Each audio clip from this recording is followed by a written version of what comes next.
अस्सलाम वालेकुम, आदाब अर्ज़ है जी डियर लिसनर्स। कहिए क्या हाल अहवाल हैं, कैसे हैं आप सब। दुआ है, उम्मीद है आप सब खैरियत से होंगे। अल्हम्दुलिल्लाह मैं भी बिल्कुल खैरियत से हूँ और नावल की नेक्स्ट एपिसोड के साथ हाजिर हूँ। नावल का नाम है सलसबील, मुसन्निफ़ा है नायाब जलानी और आज आप सुनेंगे इसकी किस्त नंबर 11। बवारिया का आसमान खूब सफ़ेद था और सफ़ेद बादलों से दिलफरेब था। आज सिली अपनी फ़लसफ़े की क्लास में मौजूद थी और उसके तमाम फ़ेलोज़ हैरान और खुश थे।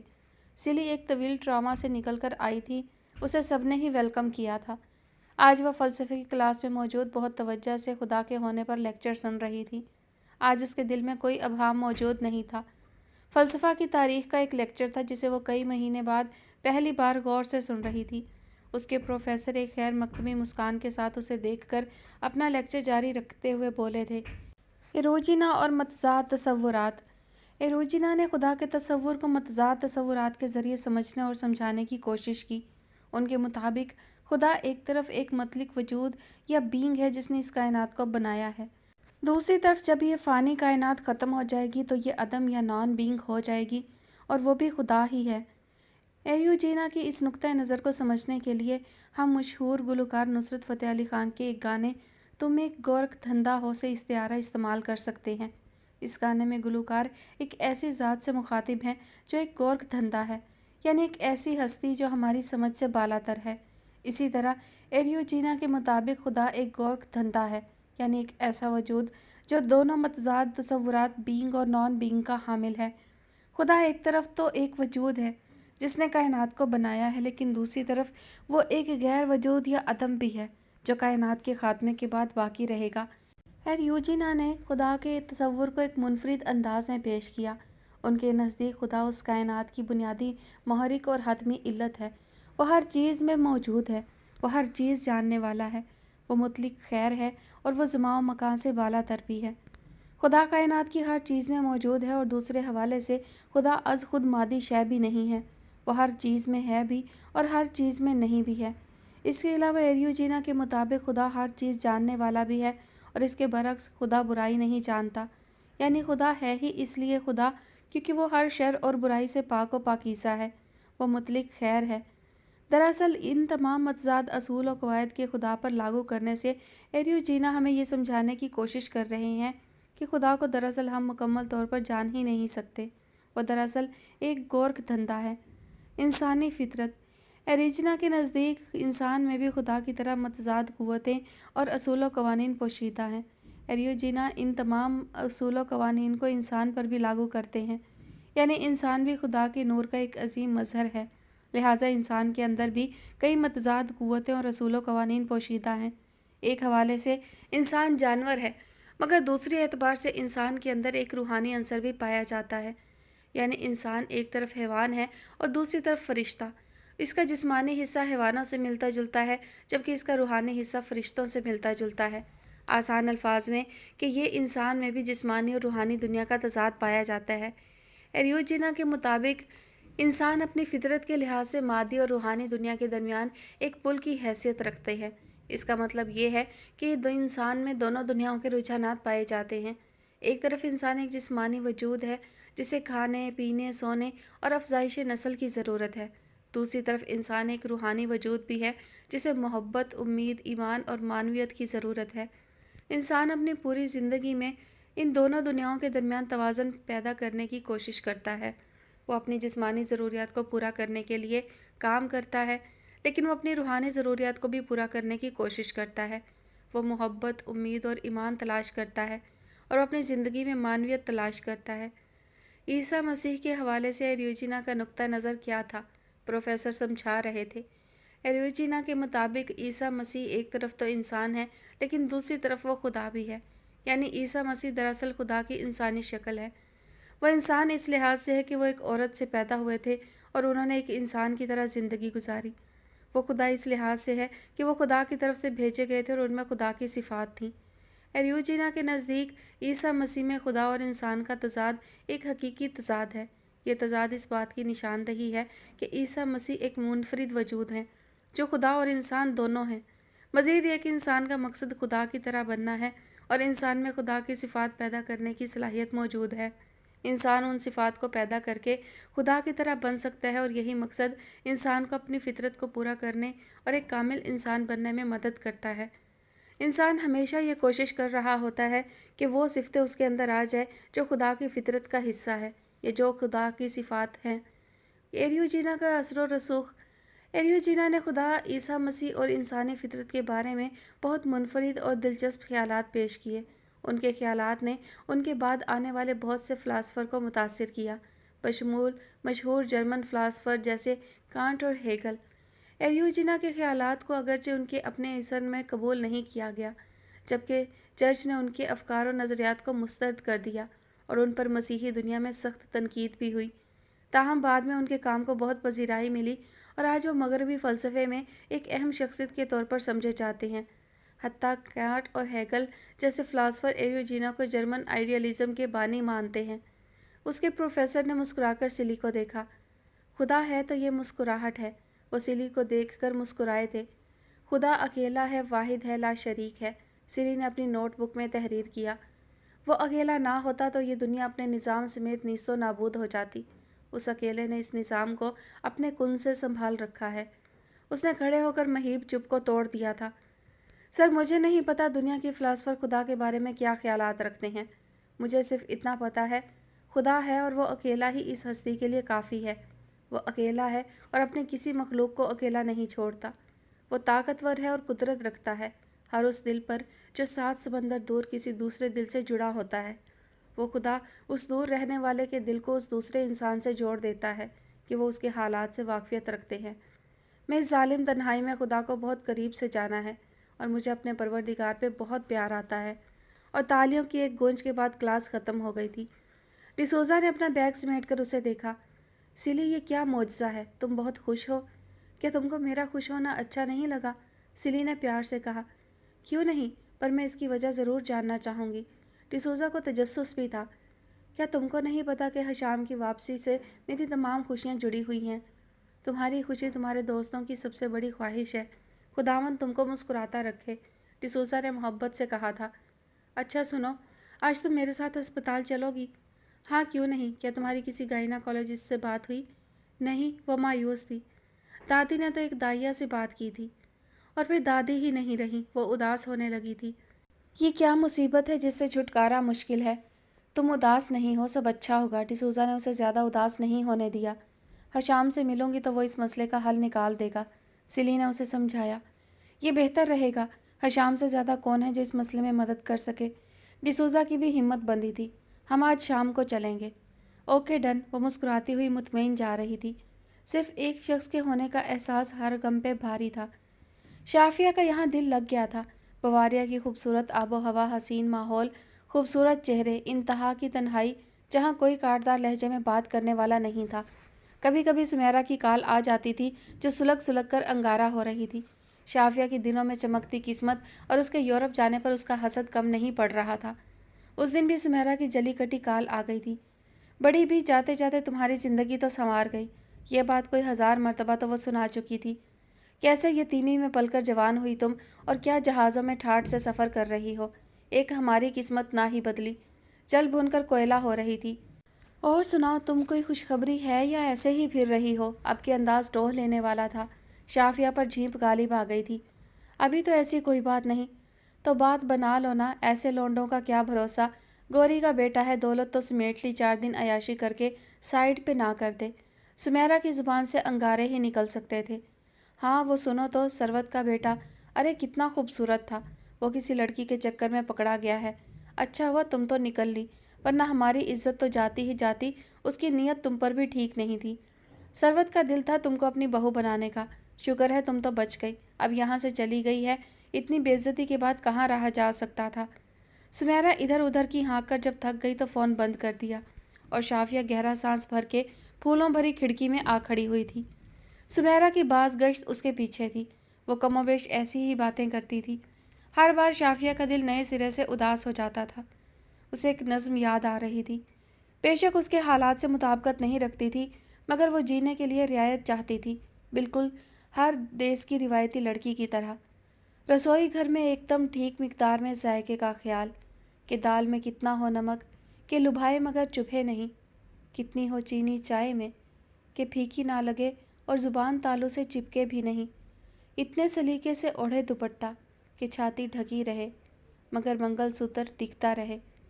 चेहरे पर हो इतना मेकअप कि दिल तो दिखे ठोड़ी का मगर रात पड़े थप्पड़ का स्याह दाग छुप जाए।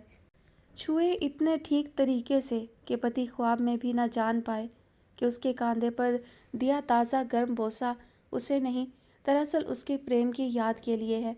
इतनी ही हाजिरी दिखे कि रसोई घर में रखी माँ की दीप रात में उसका नाम लिखा हो मगर घर के बाहर नेम प्लेट पर नहीं, कि घर की किस्तों की साझेदारी पर उसका नाम हो मगर घर गाड़ी के मुख्तार नामों पर कहीं नहीं। कुछ इतना सीधा और हिसाब से है औरत का मन कि कोई माथे पर छाप गया है तिर्य चरित्रम कि जिसे देवता भी नहीं समझ पाते आदमी की क्या बिसात। और इस तरह औरत को आदमियों के रुतबे और दर्जे से बेदखल कर दिया गया है। इतनी नाकाबिले बर्दाश्त ड्रामायत और मैं कान की अमल से थक कर इतने सारे सलीकों तरतीबों और ठीक हिसाब के दरमियान एक औरत थोड़ा सा बेढब बेसलीका हो जाने और बेहिसाब जीने की रियायत चाहती है। जीना किसे बुरा लगता है? शाफिया को हशाम से कोई गिला नहीं था। उसने शाफिया को जीने की रियायत दे रखी थी और एक औरत को क्या चाहिए था जबकि वो बेढब भी नहीं थी। यहाँ उसे आज़ादी हासिल थी, सुकून था और अपनी मर्जी थी। यहाँ की ज़ुबान सीखना ज़रूरी था नौकरी के लिए या यहाँ रहने के लिए। हशाम ने उसका घने सब्ज़े के बीच बने बैनुल अक़वामी इंस्टीट्यूट में दाखिला करवा दिया था। शाफिया ने असल ज़िंदगी, रंग, लोग, रवैये तो यहाँ देखे थे। वो एक छोटी सी महदूद ज़िंदगी से निकलकर उस इंसानों के हजूम में कतई नहीं घबराई थी। यहाँ शाफिया की पहली बार मुलाकात सल्सबीर और डिसूज़ा से हुई थी। उसने मगरिब की पैदावार में ऐसी मशरकियत पहली बार देखी थी। वो बहुत हैरान थी। उसकी मुलाकात लेक्चर के दौरान हुई थी जब सिली ने सर की फरमाइश पे पूरी क्लास को एक नज़म सुनाई थी। पारसा का ख़त महताब किराना के नाम। मैं जितना तुम्हें पीता जाता हूँ मेरी प्यास उतनी बढ़ती चली जाती है। ए सबसे ज़्यादा प्यासा कर देने वाले पानी, ए सबसे कड़वी मीठी मिठास, ए सबसे हल्के वज़न, तुम मेरी ज़िंदगी की सबसे गमगीन खुशी हो, तुम मेरी ज़िंदगी की सबसे खुशकुन उदासी हो। ए सादा लेकिन पेचीदा वाक़े, तुम मुझे जलाकर भस्म क्यों नहीं करती। ए मेरी ज़िंदगी की सबसे ठंडी आग, ए कायनात के महाजिर परिंदे के सबसे भारी लेकिन हवा में तैरते हुए पंख। परिंदों का शहर कहाँ है? खुदा का चांद सा चेहरा चूम लूँ। हाल में तालियां गूंजी तो फिर एक फ़लस्तीनी लड़का ख़तीब खड़ा हुआ था। शाफिया को लगा वो कभी बेहद खूबसूरत होगा मगर उसकी आंखें किसी सदमे ने पंचर कर दी थीं। ख़तीब की आवाज़ का ठहराव बताता था कि उसने सदमों के अनगिनत भार उठा रखे हैं। वो बोलता जा रहा था और सब हमातन गोश थे। जॉन कीट्स ने कहा था, जब मैं बुलबुल की आवाज़ सुनता हूँ तो मुझे मरने का ख्याल आता है। मुझे ये ख्याल आता है शायद कीट्स ने चरवाहे की बांसुरी की आवाज़ नहीं सुनी होगी, वगरना उन्हें ज़्यादा उम्र जीने का ख्याल ज़रूर आता होता और उनकी उम्र इतनी भी कम ना होती। ये बात ठीक है कि कम उम्र होने के बावजूद उन्होंने इंतहाई गिरां कदर अदबी सरमाया छोड़ा, लेकिन इस बात से किसको इनकार है कि वो ज़्यादा जीता तो और भी इजाफा करता। बांसुरी की आवाज़ इतनी खालिस होती है कि यह हमें हयात नौ के लुत्फ़ से आशना कराती है, बशर्त ये कि सीधा सादा चरवाहे के दिल में तख्लीक हो जाए। कभी कभी मैं सोचता हूँ हम ही क्यों कर तहजीबों के सफ़र का हिस्सा बने और इस मुकाम तक पहुँच आए जहाँ अब हम खड़े हैं। हमारे नातवां कंधों पर समाज ने तरह तरह के बोझ लाद रखे हैं, जैसे हम वो गधा हैं जो चरवाहा बार बुरदारी के लिए इस्तेमाल में लाता है। आप लोगों ने देखा होगा उस गधे के हकूक़ नहीं होते, वो किसी जश्न में शामिल नहीं होता, उन्हें काम करने होते हैं। अलबत्ता जब चरवाहा कहीं थक जाए तो वो कहता होता है गधा थक गया है, आराम करना चाहिए। जब खुद उसे प्यास लग जाए तो वो कहता है गधे को प्यास लग रही है, ज़रूरी तौर पर किसी चश्मे के किनारे बैठकर पानी पीना चाहिए। जब हम पैदा होते हैं तभी पहली आवाज़ हमारे कान में अजान की दी जाती है। इसका मतलब ये होता है हमारे ऊपर मजहबी जिम्मेदारियों का बोझ रखा गया। हम सच्चे खुदा की तलाश खुद से नहीं करेंगे ताकि खालिस रहें, बल्कि हमें वो सच बता दिया गया जो हमारे आबाओ अजदाद का है। हम इसी तरह अमल करेंगे। अगर नहीं करेंगे तो हमें बचपन से ही सुधाया जाएगा। इसी तरह अपने बचपन में जब हम दस्तरखान पर बैठते हैं तो हमें आबाओ अजदाद के किस्से सुनाए जाते हैं। हमें बार बार ये यकीन दहानी कराई जाती है कि अच्छा आदमी वो है जिसे समाज अच्छा कहे, जो अपने बच्चों के लिए कमाए भी और समाजी रसूमात में भी भरपूर तरीके से शरीक होता रहे। मैं सोचता हूँ हमने अच्छे कपड़े पहन लिए, हम सरिये और सीमेंट के बने घरों में रहने लगे, हमने घरों के तज़यीन व आराइश का हुनर भी सीख लिया, फिर भी हम खुश नहीं हुए। हमारे दुख किसी तरह कम नहीं हुए। चरवाहे के मुकाबले में हम उन जानवरों की तरह हो गए हैं जिन्हें डोमेस्टिक बनाया गया हो, वो इंसानों के साथ अपनी जबलत पर समझौता करके रहता हो। चरवाहा वो जानवर है जो जंगल में रहता है और फितरी आज़ादी से लुत्फ़ अंदोज़ हो रहा है। चरवाहों के पास फटे पुराने कपड़े होते हैं और वो फैशन से मावरा होते हैं। उनके घरों में अच्छी क्रॉकरी नहीं होती, उनके पास हमारी तरह कुछ नहीं होता, लेकिन उनके कंधों पर तहजीबी इर्तिका का बोझ नहीं होता और वो हमेशा से एक ही हालत में रहते हैं। उनके पास जायदाद की सूरत में भेड़ बकरी, नकदी की सूरत में ऊन, लुत्फ़ के लिए औरत और बांसुरी होती है और सफ़र के लिए गधा होता है। उनकी ज़िंदगी कितनी सादा और पुरलुत्फ़ होती है। सादगी ही तो मुसर्रत का नाम है। उनकी बांसुरी का वहशी नगमा कनायत को मफ़हूम देता है। उनकी खूबसूरत आवारगी आगही को मानी अता करती है। उनका रस्म व रिवाज से आज़ाद इश्क दरअसल आज़ादी की मुसर्रत को नाम देता है। फिर खुदादाद नामी लड़का उठा और उसने एक नसरी नज़म पढ़ी थी। शायरा लुइस क्लर्क जंगली आयरस में कह रही थी, मुझे सुनो, मेरी तकलीफ़ के ख़ात्मे पे एक दरवाज़ा है, उसे तुम मौत कहते हो। मैं जानती हूँ मेरे सर के ऊपर सनोबर की शाखें अपनी जगह बदलती हैं, उनका शोर मैं सुन सकती हूँ। फिर खामोशी, कमज़ोर सूरज खुश्क मिट्टी पे एक लम्हा के लिए चमकता है। बच जाना खौफनाक है, शऊर के बगैर जो काली मिट्टी में दफन है। फिर खात्मा हो गया जिसका हमें खौफ था। एक रूह रहना और बोल ना पाना, या बोलते बोलते एकदम से चुप हो जाना। ज़मीन सख्त है और थोड़ी सी नीचे को झुकी है। मैं किसको दिखाई देती हूँ? झुकी हुई। परिंदे छोटी झाड़ियों में तेज़ी से छुप जाते हैं। तुम्हें याद नहीं दूसरी दुनिया को जाने का रास्ता? मैं बता सकती हूँ कि मुझे गुफ्तगू पे कुदरत हासिल हो गई है। जो कुछ भी भोलपन से वापस आता है उसे आवाज़ ज़रूर मिलती है। मेरी ज़िंदगी के मरकज़ से एक अजीम चश्मा उबलता है, गहरा और नीला, जो समंदर के पानी पे नीला साया तनता है। खुदादाद जज्बात में था और उसी जज्बातियत में वो अपने वतन के हवाले बोल रहा था। उनके मुल्क में ऐसे ही हालात थे और शोरिश थी। काबिले रहम है वो कौम जिसके लोग भेड़ बकरियां हैं और जिसके चरवाहे उन्हें गुमराह करते हैं। काबिले रहम है कौम जिसके रहनुमा द्रोह को हैं, जिसके आलम व दाना खामोश हैं और जिसके तअस्सुबात हवा के दोष पर मंडलाते हैं। काबिले रहम है वो कौम जो आवाज़ नहीं उठाती, सिवाय फ़ातहीन की रतबुल लिसानी के और बदमाश को सूरमा करार देने के, और इसका मकसद दुनिया पर बज़ोर ताकत और जबर हुकूमत करना है। काबिले रहम है वो कौम जो अपनी ज़ुबान के अलावा कोई और ज़ुबान नहीं जानती और उसकी अपनी सकाफ़त के अलावा कोई और सकाफ़त नहीं। काबिले रहम है वो कौम जिसकी जान पैसा है और वो शिकम शेर ख्वाबीदा लोगों की मानिंद सोती है। काबिले रहम है वो कौम, अफसोस उन लोगों पर जो अपने हकूक़ सल्ब होने देते हैं और उसकी इजाज़त देते हैं कि उनकी आज़ादियों का सफाया कर दिया जाए। मेरे वतन, तेरे आंसू आज़ादी की प्यारी सरज़मीन। वो शायद सांस लेने को रुका था और फिर बोलने लगा। फिर खतीब उठा और उसके लहजे में एक जलाल, एक वहशत थी। अमन के लिए लड़ना चाहते हैं, ये सबसे गुमराहकुन रूहें हैं। जब तक इंसानी दिलो दिमाग से कत्लो गारत का खात्मा नहीं होगा तब तक ज़मीन में सुकून नहीं आएगा। कत्ल इंसानी ज़ात का एहराम है जिसकी बुनियाद खुद उसकी कज़ीम ज़श्त है। जो खड़ा है उसे गिरना पड़ेगा। हर वो चीज़ जिसके लिए इंसान ने जिद्दोजहद की, इससे पहले कि वो बतौर इंसान जीना शुरू करे, उसे इसको तर्क करना पड़ेगा। अब तक वो एक बीमार दरिंदा रहा है और इसकी अलवहियत भी बदबूदार है। वो कई जहानों का मालिक है लेकिन अपनी ज़ात में ग़ुलाम है। वो दिमाग से नहीं दिल से हुकूमत करता आया है, यानी अपनी ख्वाहिश के बलबूते पर। इसकी वहशी फ़तह सिर्फ मौत लाती है। उसने बतौर इंसान उस दायरे से मुंह मोड़ लिया है जहाँ आज़ादी है। वो रुका और फिर बोला, आप मेरे साथ आवाज़ उठाइए, फ्री फ़लस्तीन। आप बोलिए कि इंसानी हकूक़ की धज्जियाँ बिखर रही हैं। ये दुनिया एक धमाके का इंतज़ार क्यों कर रही है जिसे क़यामत कहते हैं? हमारे लिए गज़ा में क़यामत आ चुकी है। सब सो रहे हैं, पूरी कायनात सो रही है और देखना कि खुदा सब देख रहा है।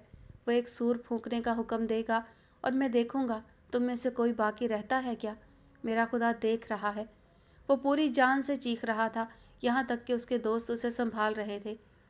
हे सिली मेरी जान, तुम कैसी हो? हाँ हाँ, तुमको कैसी लगती हूँ? उसने भवें उचका के पूछा था। मुझे तुम बिल्कुल ठीक लगती हो, उसने दिल से कहा था, मगर उसका राज जानना चाहती हूँ। मगर कैसा राज? सिली हैरान नहीं हुई थी। मुझे लगता है डॉक्टर हशाम तुम्हारी ज़िंदगी में वापस आ चुका है, उसने क्यास किया। और मुझे लगता है वो गया ही कब था। उसने आसमान पर परवाज़ करते शाहीन को देखा। उसे हशाम भी शाहीन जैसा लगता था, जिसकी परवाज़ बहुत बुलंद थी। इससे फ़र्क नहीं पड़ता कि बज़ाहिर कोई कितना खुश नज़र आता है। उनकी भी ज़िंदगी में ऐसे लम्हात आते हैं जब वो सवाल उठाते हैं कि क्या वो मज़ीद ये सब झेल सकते हैं। इससे भी फ़र्क नहीं पड़ता कि कोई कितना पुरएतमाद है। ऐसा वक्त आता है जब वो अपने मुतल्लिक़ गैर महफूज हो जाते हैं और बेयकीनी का शिकार नज़र आते हैं। इससे भी फ़र्क नहीं पड़ता कि कोई कितना मजबूत नज़र आता है। ऐसे दिन आते हैं जब मजबूत से मजबूत इंसान को भी लगता है कि वो टूट रहा है। सो कभी एक लम्हे के लिए भी ना सोचें कि बस आप तन्हा ज़िंदगी से निबरत आज़मा हैं या आप मुंतशिर हैं।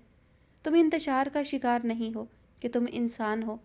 सच तो ये है कि मैंने डरना छोड़ दिया है। सिली के लहजे में एतमाद था। बुज़दिल मौत से पहले कई दफ़ा मरता है, जबकि बहादुर सिर्फ मौत के वक्त ही मौत को चखता है। मैंने ज़िंदगी के तमाम अजायब के बारे में सुना। उन सब में मुझे ये अजीब लगा कि इंसान मौत से डरता है। आज वो बहुत उदास नहीं थी। शायद अब जीने का सबब नज़र आ रहा था। एक उम्मीद थी जिस पर भरोसा किया जा सकता था। हशाम ने उसे फिर से एक जुगनू पकड़ा दिया था। वो उस रोशनी में कुछ आगे तक और सफ़र कर सकती थी। ये रोशनी रास्ते के अंधेरों को कम करने के लिए काफ़ी थी। आज खतीब ने सिली को काफ़ी बदला हुआ और पुरजोश देखा था। जब वो अपने पोर्शन की सफाई कर रहा था तो उसने देखा कि सिली भी मामूल से हटकर काम में लगी हुई है। वो भी अपने घर की सफाई कर रही थी। शायद कितने महीनों से जमी गाय को धोना एक दिक्कत तलब काम था, मगर वो बहुत पुरसकून नज़र आ रही थी। कुछ देर बाद डिसूज़ा भी अपना काम ख़त्म करके सिली की मदद करने के लिए आ गई थी। खतीब जब ऊपर आया तो बैरूनी रास्ते यानी सीढ़ियों से खुदादाद आता दिखाई दिया था। वो काफ़ी दिनों बाद आया था। इतने दिन वो कहाँ रहा कुछ खबर नहीं थी। जो लोग यूरोप में रहते हैं उनको अंदाज़ा होगा कि यूरोप में नौकरी मिलना या अच्छी रिहाइश मिलना एक नेमत है। आजकल जो हालात चल रहे हैं, यूरोप में नौकरियां नापैद हैं और महंगाई का तूफ़ान हर जगह सर चढ़ रहा है। इस मुश्किल दौर में अपनी फैमिलीज़ को सपोर्ट करना काफ़ी मुश्किल अमर था। तुम कहाँ थे? कोई खैर खबर नहीं? मैं एक और जगह काम की तलाश में था, खुदादाद थका थका सा बोला था। तो कुछ बना? मुश्किल है मगर नामुमकिन नहीं। तो क्या तुम वापस अपना कोर्स मुकम्मल करके नहीं जाओगे? खतीब ने पूछा। क्योंकि उसकी अपने मुल्क में जॉब थी। वहाँ क्या रखा है भूख और अफलास के। वो तो इरादा कर चुका था। मैं अपने बहन भाई यहाँ बुला लूँगा और यहीं सेटल हो जाऊँगा। उसे कभी कभी ये ज़िंदगी जहन्नुम लगने लगती थी, जैसे सबसे को आग लगी हो और हर चीज़ दोज़ख में जल रही हो। दोज़ख भरी पड़ी है, फिर भी तुम इसमें अकेले हो। वैसे भी तुम हमेशा अकेले रहे और ये किसी को बता भी नहीं सके। मुबादा लोग तुम्हें जनूनी समझें। पागल होना भी दोज़ख में रहने के मतरादफ है, और अक्लमंद होना, हाँ हाँ, ये भी जहन्नुमी होने की निशानी है। जो दोज़ख से बच निकलते हैं वो उसके बारे कभी बात नहीं कर पाते। उसके बाद उन्हें कुछ परेशान नहीं कर पाता। अमूमी चीज़ें, जैसे आज आप खाना नहीं खा सके, आपने कार मार दी, आप आज मौत के खौफ में मुब्तला रहे। जब आप उनसे पूछते हैं कैसा चल रहा है, वो हमेशा कहेंगे बहुत अच्छा, बहुत खूब। दोज़ख को एक दफ़ा भुगत लेना हमेशा के लिए उन्हें मुतमईन कर देता है। वो मुड़ के नहीं देखते। फ़र्श क्यों सरक रहा है? सूरज आधी रात को क्यों निकला है? चीज़ें चूहिया की तेज़ आंखों की तरह, गाड़ी के बेकार टायर उन्हें हंसा सकते हैं कि वो दोज़ख को भुगत आए हैं। मैं मुसीबत में हूँ, शैतान कर्ब में चिल्लाता है। किस तरफ को मैं परवास कर जाऊँ? बेपनाह गज़ब और बेपनाह मायूसी, मैं उसका शिकार हूँ। जिस तरफ को भी मैं जाऊँ वहाँ दोज़ख ही है। मैं खुद दोज़ख हूँ। महीर गहराई में मज़ीद बस्ती में मुँह खोले मुझे हड़प करने पे तुली है। ये दोज़ख है, अगरचे इसे मेरी ख्वाहिश ने जन्नत बना दिया है। जॉन मिल्टन की नज़म जन्नत गुमगश्ता बवारिया की सर्द हवा के साथ सोगवार थी। सारा गज़ा शैतानों के कब्ज़े में था, यहाँ तक कि शैतान भी चिल्ला रहा था। जुल्म बर्बरियत के गहरे बादलों में कोई उम्मीद की किरण नहीं थी। मौत ने पूरी बस्ती को ढांप रखा था। आंसू, भूख और सिसकियों की आवाज़ में कौन सी आवाज़ कब्र के मज़ार से आती सुनाई देगी? जहाँ ज़िंदगी दम तोड़ रही थी वहाँ रोशनी की जगह अंधेरा था। ज़ियारत गाहे उल्फत में कोई मज़ार बनकर मैं तुम लोगों की दुआओं में दिलों की कहानी सुनना चाहता हूँ। तुम्हारा स्कार्फ अपने सर पर ओढ़कर मैं अजान की आवाज़ के साथ दूसरे जहां को देखना चाहता हूँ। मैं तुम्हारे आंगन में बैठा पंछी बनकर तुम्हें उन मुल्कों के गीत सुनाना चाहता हूँ जो सरहदों से आज़ाद हैं। मैं दिए में तेल ख़त्म होने पर तुम्हारे कमरे में रोशनी बनकर आना चाहता हूँ। मैं तुम्हारे साथ बागीचे में पानी का धारा बनकर बहना चाहता हूँ। एक गैर मुअय्यन रूप में मैं तुम्हारी नन्ही जेब में नींबू बनकर सोना चाहता हूँ जिसे तुम दोपहर में खाती रहती हो। तुम्हारी फुलकारी में जिस धागे का रंग नहीं मिलता, मैं वो रंग लेकर तुम्हारे पास आना चाहता हूँ। तुम्हारी कंघी में उलझे बालों को मैं तावीज़ बनाकर अपने पर्स में छुपाना चाहता हूँ। तुम्हें सामने बिठाकर मैं बिल्कुल तुम्हारी तरह हंसना चाहता हूँ। उस ख़त के हरफों से निकलकर बचपन में पढ़ी नस्बों की तरह मैं सारी उम्र तुम्हारे हाफ़से में रहना चाहता हूँ या तुम्हारे नाजुक सीने में छुपे दिल में। खुदा दाद कितने ही दिन से खोया खोया और लापता था। न जाने उसकी उदासी का सबब क्या था। उस दिन डिसूज़ा ने भी खतीब से यही बात की थी। तुम्हारा दोस्त क्या करता है आजकल? शायद वो अपने मुल्क वापस नहीं जाना चाहता और यहाँ की शहरियत हासिल करने की कोशिश में है।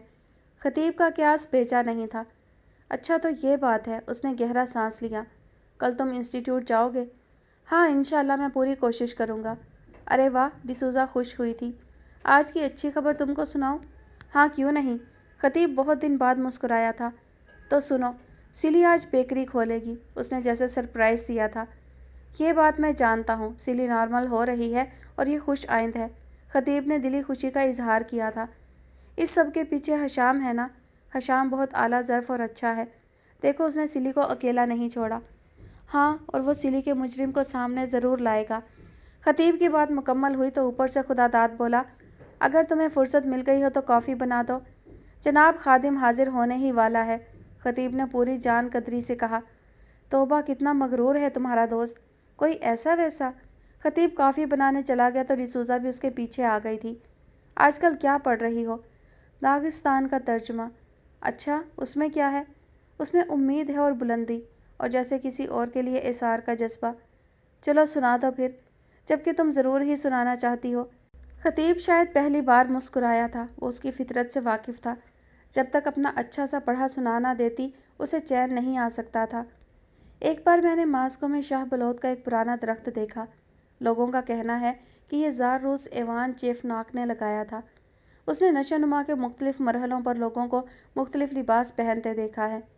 पहले लोग बोयार कपड़े पहनते थे, फिर कामी सोल और सफ़ेद विगों का इस्तेमाल हुआ, फिर ऊंची टोपियों और अंबर कोटों का ज़माना आया, फिर बदीवनी फ़ौजी टोपियों और चमड़े की जैकेटों का चलन हुआ। कुछ दिनों बाद मामूली कोट और बड़ी मोहरी के पतलून मकबूल हुए और फिर तंग मोहरी के। लेकिन शाह बलौत का वो पेड़ उन सब तब्दीलियों से बेनियाज जैसे यही कहता रहा है कि लोगों, अगर तुम्हारे पास कोई बेहतर काम नहीं है तो जाओ कपड़ों के फ़ैशन तब्दील करते रहो, लेकिन मेरे सामने ज़िंदगी का एक मकसद है। मुझे सूरज की किरणें जज़्ब करनी हैं और इन्हें मजबूत और शानदार शाखों पर शाह बलौत के फूलों और फलों की शक्ल देनी है, जिनसे शाह बलौत के दूसरे ताकतवर पेड़ जन्म लेंगे। कैसा? बहुत खूबसूरत। रसूल हमज़ा तौफ के लफ्ज़ दिल पर असर करते हैं। शुक्रिया। वो मुस्कुराई जैसे कि उसी की तारीफ़ हो। ज़ाहिर है इंतखाब तो उसी का था। तुम कितनी अच्छी लड़की हो, खतीब ने कहा। तुम कहो तो ये अच्छी लड़की कॉफ़ी भी बना सकती है। उसकी ऑफ़र पर खतीब बेसाख्ता मुस्कुराया। मैंने तारीफ़ इस मकसद के लिए नहीं की। तुम सच में एक अच्छी लड़की हो। मैं भी जानती हूँ। अच्छा देखो तो तुम्हारे दोस्त को कॉफ़ी पसंद आएगी। डिसूज़ा ने वाकई में कड़क कॉफ़ी बना दी थी और उसका किचन भी साफ़ कर दिया। बातों बातों में हाथ चलते रहे थे। उसने कॉफ़ी के मग भरे तो खतीब नहीं था। डिसूज़ा ने कुछ देर इंतज़ार किया और आगे बढ़ के खुदादाद की तलाश की। वो लिविंग रूम में बैठा था, किसी गहरी सोच में गुम लगता था, काफ़ी मुस्तरिब और परेशान। हाय, कितना हसीन है ये लड़का, डिसूज़ा ने आह भरी थी, और मगरूर भी। हे, ये कॉफ़ी लो। सूजी की आवाज़ पर वो चौंका था। खतीब कहाँ है? उसने निगाह चुराई। सूजी को उसका निगाह चुराना दिल से अच्छा लगा था। कितनी सुर्ख हैं इसकी आंखें, उसने सोचा। क्या तुम सोए नहीं? क्यों, तुम मेरी जासूसी करने आई हो? ये बात तो नहीं। फिर जाओ, वो रुखाई से बोला। कितने खड़ूस हो तुम, सूजी ने चिढ़कर कहा। ذرا بھی مروت نہیں۔ ایسا ہی ہوں میں، اب تم جا سکتی ہو۔ میں تمہیں کافی دینے آئی تھی، سوزی نے ناک چڑھائی۔ میں نے خط نہیں لکھا تھا۔ اس کھلی بے عزتی پر سوزی کلستی ہوئی وہاں سے نکلی تو خطیب بھی آ گیا۔ سوری، میں واش روم دھونے چلا گیا تھا۔ تم نے کافی بنا دی؟ جی، اور پہنچا بھی دی۔ بہت ہی بے مروت دوست ہے تمہارا، شکریہ تک ادا نہیں کیا۔ سوزی کلس کر نیچے آ گئی تھی جبکہ خطیب مسکرا دیا تھا۔ سوزی نیچے آئی تو ایک مڑا توڑا سا کاغذ اس کے پیر سے ٹکرایا تھا۔ ایسا لگ رہا تھا کہ اوپر سے آیا ہو، یعنی اوپر کسی کھڑکی سے، جسے اس طراب میں لکھ کر پھینک دیا گیا ہو۔ سوزی نے اٹھا کر اسے کھولا۔ تحریر کچھ نہ سمجھ میں آنے والی تھی۔ حقوق نسواں کی عملی تصویر، پہلی شہید شاعرہ، عالمہ، مفسرہ، مدبرہ جسے گلا گھونٹ کر شہید کر دیا گیا تھا، یہ اسی کی غزل تھی۔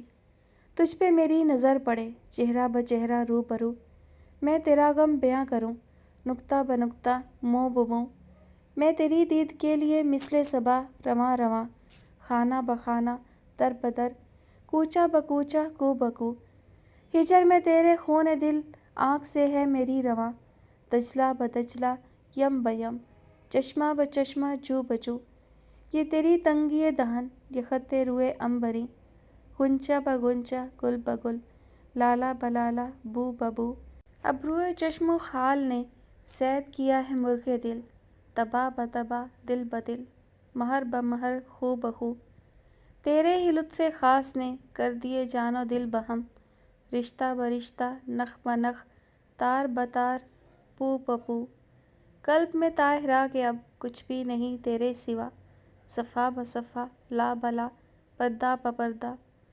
سوزی نے سر اٹھا کر دیکھا۔ کھڑکی میں کافی کا مگ اور وہ کھڑے نگوش اور سونے جیسی رنگت والا وجیح لڑکا دکھائی دیا تھا، جو شاید مغرور تھا یا بد اخلاق۔ شافیہ نے نیلے آسمان کو سیاہ ہوتے دیکھا۔ یہ ہر روز اس کا معمول تھا، ایک جیسی زندگی، ایک جیسا وقت، ایک جیسے منظر۔ زندگی رکی نہیں تھی مگر اداس ضرور تھی۔ اس پہ نام اداسی کی سمجھ نہیں آ رہی تھی۔ حشام ایک ڈاکٹر تھا اور مغرب کے ڈاکٹرز کی مصروفیت شاید دوگنا تھی۔ وہ بہت ہی مصروف رہتا تھا۔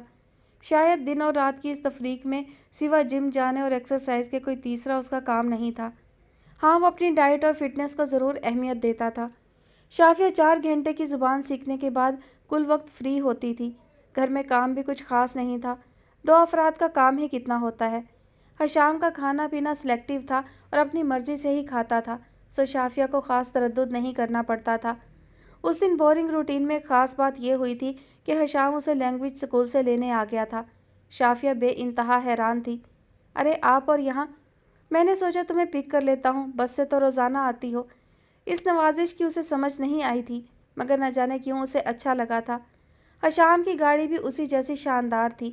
گاڑی گھر کے رستے پر نہیں تھی بلکہ ایک قدیم سے ریستوران کے قریب رک گئی تھی۔ ہم یہاں کیوں آئے ہیں؟ میرا خیال ہے یہاں لوگ کھانا کھانے آئے ہیں۔ حشام مسکرایا تھا۔ شافیہ کے لبوں پر اس اپنائیت پر مسکان آ گئی تھی۔ مصروفیت کی وجہ سے تمہیں وقت نہیں دے سکا۔ اچھا، تو یہ ازالے کے طور پر ہے؟ مجھ سے کچھ کہا ہے؟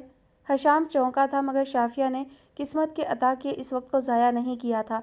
حشام اس کی قسمت تھا اور قسمت کس وقت کہاں لے جائے، وہ قسمت پہ پورا بھروسہ کرتی تھی اور اپنی زندگی کے اس موڑ پر حیران نہیں تھی۔ آج کل کچھ پڑھا نہیں؟ ہاں، کچھ پڑھا تو ہے۔ پھر سنا دو۔ وہ کینڈلز کی لو دیتی روشنی میں ایک حسین خواب کی طرح لگ رہا تھا۔ دنیا کی پہلی خوشی، اس نے نظم کا عنوان پڑھا تھا۔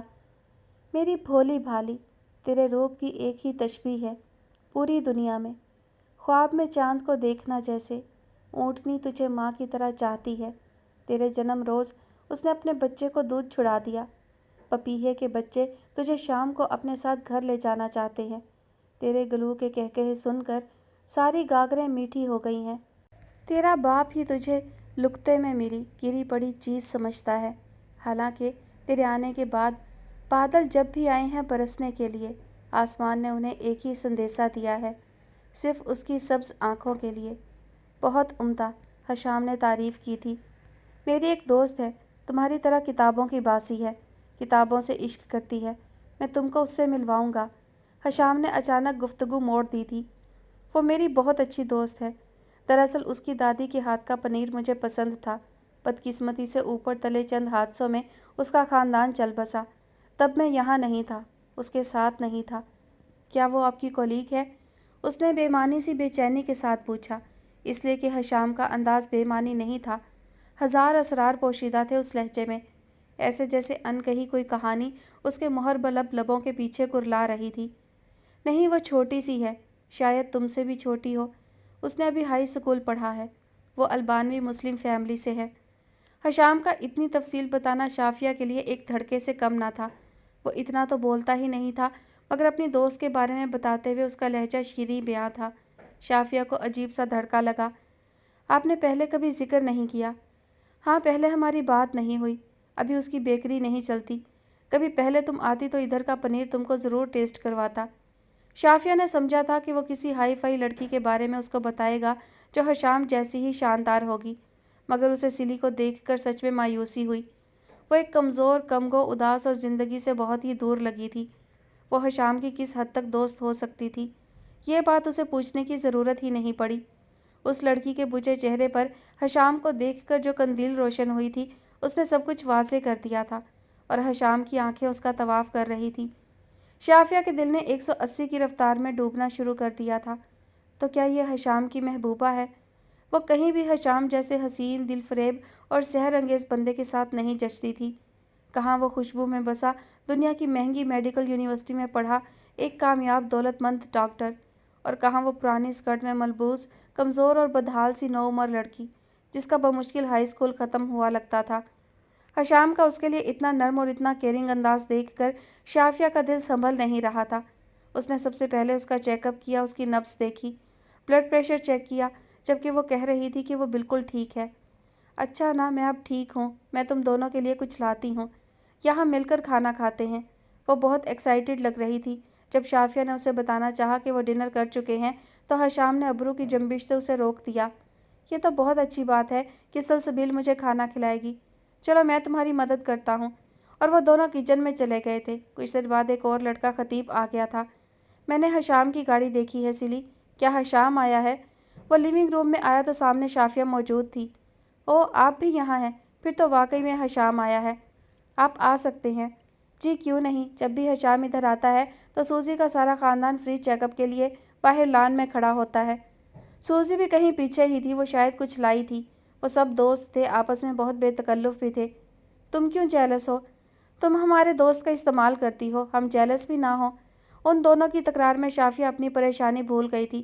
وہ دونوں بہت ہی مزے کی شخصیات تھے، دونوں کی گولہ باری مسلسل جاری تھی۔ تم کھانے کی خوشبو سونگھ کر اتر آئے ہوگے تو اس آدم بیزار کو بھی بلا لاتے۔ سوزی کا اشارہ شاید خدا داد کی طرف تھا۔ وہ تو صبح سے لاپتہ ہے، خطیب نے بتایا تھا۔ سوزی کچن میں گئی تو خطیب کو خیال آیا، آپ حشام کی کزن ہیں مگر اس سے بہت الگ ہیں۔ میں ایشین اور وہ فارنر لگتا ہے اس لیے۔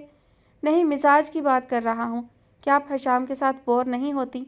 ارے ایسی بات نہیں، وہ مسکرا دی تھی۔ ہم تو بور ہو جاتے ہیں، بس حشام اور سلی ایک دوسرے کے ساتھ خاموشی میں بھی بہت خوش رہتے ہیں، خطیب مسکراتے ہوئے بتا رہا تھا۔ دونوں کو ایک دوسرے سے بہت محبت جو ہے، اور شافیہ کو چکر سا آیا تھا۔ اسے لگا تھا اس کا دل ایک لمحے کو رکا ہے۔ حشام اور سلی کو ایک دوسرے سے محبت جو بہت ہے۔ شافیہ کے کانوں میں یہ باز گشت بار بار گونج رہی تھی۔ تو کیا یہی لڑکی تھی جس سے حشام شادی کرنا چاہتا تھا؟ اس کا دل بہت زور زور سے پھڑکنے لگا تھا۔ کیا وہ یہی لڑکی، یعنی حشام کی محبوبہ، ایک سادی سی البانوی لڑکی؟ وہ تو کہیں سے بھی حشام کے معیار پر پورا نہیں اتر رہی تھی۔ تو کیا حشام کی یہ پسند تھی؟ اسے کسی سے پوچھنے کی کیا ضرورت تھی جب اس نے حشام کو اپنی آنکھوں سے سلی پر فریفتہ ہوتے دیکھ لیا تھا۔ عورت مرد کی ہر نگاہ پہچان لیتی ہے، اور اپنے مرد کی تو ہر نگاہ، مگر حشام اس کا مرد کہاں تھا؟ وہ تو صرف ایک وعدے کی پاسداری کے طور پر اس کے ساتھ اس کا محافظ تھا۔ جب وہ بھرے پیٹ کے ساتھ دوبارہ اس کے ساتھ کھانا کھا رہا تھا، جب وہ اس کی پلیٹ وقفے وقفے سے بھر رہا تھا، جب وہ اسے مسکراتا دیکھ کر واری صدقے جا رہا تھا، جب وہ آنکھوں ہی آنکھوں میں اس بیمار نظر آتی لڑکی پر قربان جا رہا تھا۔ شافیہ کا دل ہر منظر سے اچاٹ ہو گیا، ہر چیز دھندلا گئی تھی، ہر منظر پھیکا تھا۔ کاش کہ وہ کچھ نہ جانتی، کچھ نہ دیکھ پاتی۔ ایلس منرو نے سچ ہی کہا تھا، مجھے ہمیشہ ایسا محسوس ہوتا ہے کہ میں دنیا کے بارے میں خیالات مختلف رکھتی ہوں، اور اگر یہ دوسروں پر عیاں ہو گیا تو مجھے شرمندگی اور مشکل ہوگی۔ میں نے یہ بہت کم عمری میں سیکھ لیا تھا کہ چیزوں کو چھپا لینا چاہیے، اسی لیے میں نے شاید کہانیاں بنانا اور ان میں ہی گم رہنا ضروری سمجھا۔ کاش وہ بھی کسی کہانی یا کردار میں گم ہو جاتی، یا وہ کسی تخلیق کار کا کوئی کردار ہوتی اور سفارش کر کے اپنی مرضی کی زندگی، لمحات اور پسند کے کردار میں تبدیل ہو جاتی۔ اس نے حشام کو بہت دن بعد بے فکر اور خوش دیکھا تھا۔ وہ سلی کے ساتھ کس قدر مطمئن تھا، جیسے اس کی کوئی اور مصروفیت ہی نہ ہو، جیسے اسے کہیں اور جانے کی جلدی ہی نہ ہو۔ سلی، تمہیں اپنا وہ میمنہ یاد ہے جس نے مجھے سینگ مارا تھا؟ وہ اتنی پرانی بات۔ وہ ہنس پڑی تھی۔ شافی دھک سے رہ گئی تھی۔ اس نے اتنی گنگناتی ہنسی کبھی نہیں سنی تھی، جیسے بہتے جھرنے ہو، جیسے کہیں کوئی کوئل کوک رہی ہو۔ اس لڑکی کو دیکھ کر اس ایک ہی لفظ کا ذہن میں آ سکتا تھا، شہد سی میٹھی۔ شافی کا دل موسم خزاں کی طرح اداس ہو رہا تھا، ڈوب رہا تھا۔ خزاں میں نے اپنے سارے غم اکٹھا کیے اور انہیں اپنے باغ میں دفن کر دیا، اور پھر جب اپریل لوٹ کے آیا اور بہار زمین کو سجانے آئی تو میرے باغ میں دوسری جگہ کے پھولوں کے برعکس بہت زیادہ خوبصورت پھول کھل اٹھے، اور جب میرے پڑوسی انہیں دیکھنے آئے تو سبھی نے کہا، اب کہ جب خزاں دوبارہ آئے تو بیج بونے کے وقت کیا تم ان پھولوں کے بیج ہمیں دو گے تاکہ ہم بھی اپنے باغ میں انہیں اگا سکیں؟ وہ سوچوں کے بھنور میں دور تلک ڈوب رہی تھی۔ بیمار لڑکی بہار کے پہلے پھول کی طرح کھل رہی تھی۔ زرد چہرے پہ رنگ تھے، خوشی تھی اور بہت سارا سکون نظر آ رہا تھا۔ کل خطیب اور سلی نے اپنے اپنے گھر چمکائے ہیں۔ سوزی نے سوچا کہ لگے ہاتھوں ان کے کارنامے بھی بتا دیے جائیں، تبھی میں کہوں ہر چیز صاف ستھری کیوں ہے۔ حشام نے حیران ہونے کی پوری اداکاری کی تھی۔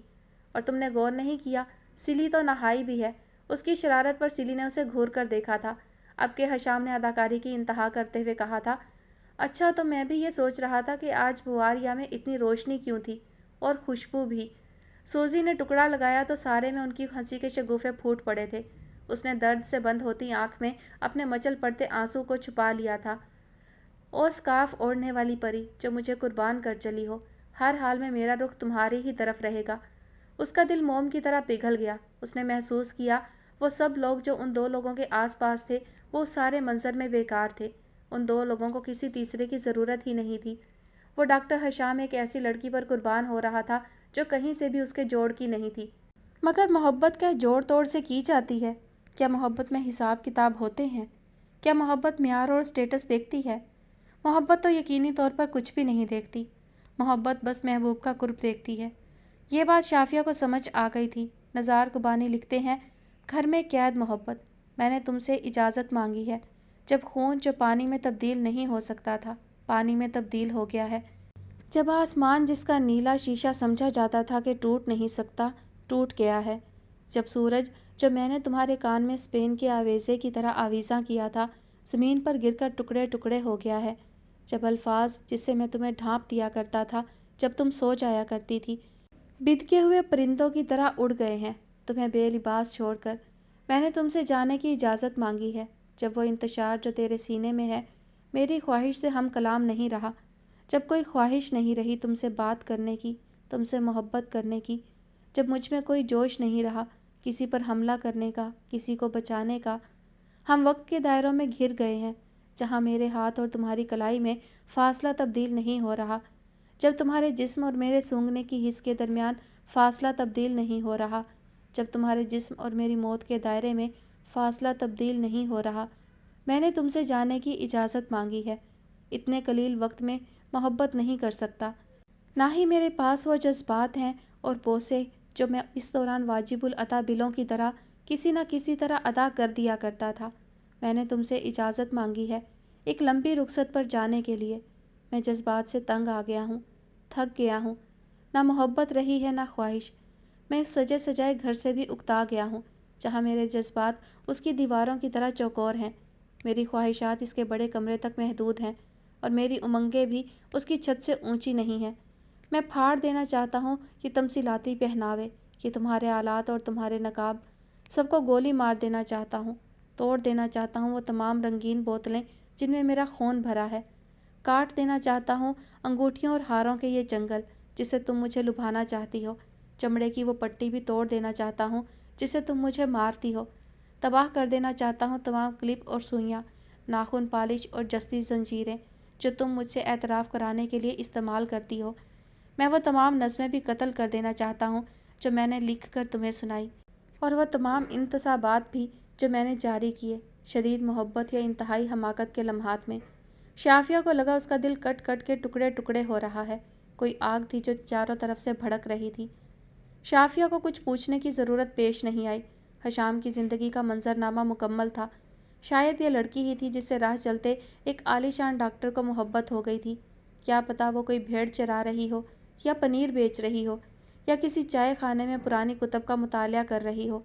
मोहब्बत इंसान को ऐसे ही जकड़ लेती है, बेबस कर देती है और ताबे कर देती है।